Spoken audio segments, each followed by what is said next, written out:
Thank you, Mr. Richardson and officials. Mr. Richardson, you began your presentation by talking about the gravest humanitarian crisis facing Cuba, and then quickly pivoted to the lack of political freedoms in the country. Are you trying to suggest that the gravest humanitarian crisis facing Cuba today is because of the Cuban government? And if not, can you properly attribute the proximate cause for this grave humanitarian crisis? Thank you, Senator. Thank you, Chair. The Senator asked an excellent question in terms of the causes of the current crisis today, and I think historically we have seen that Cuba has faced significant challenges, economic and political, for quite some time.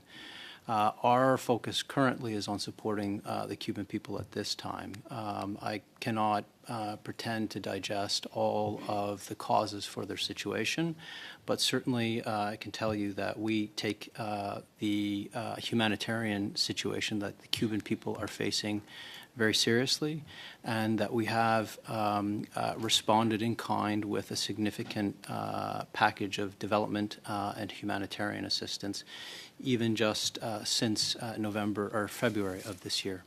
Someone listening to your testimony would draw the conclusion that the gravest humanitarian crisis facing Cuba today is the cause of the Cuban government. Is that what you're trying to convey? Senator, I'm not trying to convey cause for the current situation. That is the cause. I cannot. It's a very complex question, Senator, in terms of what the cause of the situation is. Let me ask you another question then. You talked about how Canada prefers for a transition in the political system, which I support, to a more free Cuba coming from within. Does that mean to say that you would also support, as a second best solution, a change that's imposed from the outside? Senator, I did not, in my opening, Chair, the Honourable Senator, I did not in my opening, just to clarify, in my opening statement, I did not say that the Government of Canada is calling for a transition. What I said is that Cuba is at a crossroads, and that our strong preference is for a peaceful Cuban-led transition should one take place, one that respects international law and the principle of state sovereignty.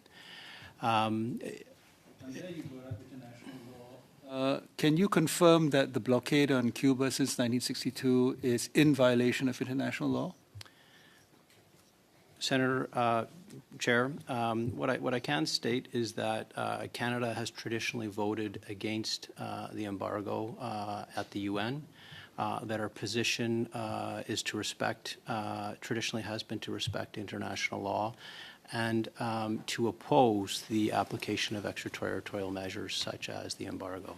Which gets us back to the original question. The current extreme embargo and blockade on Cuba, would you agree, is the immediate cause of the dire humanitarian situation in Cuba today?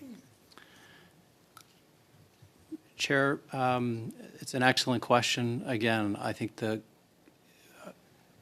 our position is that the current situation today is caused by an extremely complex geopolitical situation, by measures international and domestic, which are long-standing and have compounded the actual situation on the ground. Our principal concern is for our Canadian citizens who remain in the country, as well as for the humanitarian situation on the ground and the Cuban people. Thank you very much. Thank you, Senator.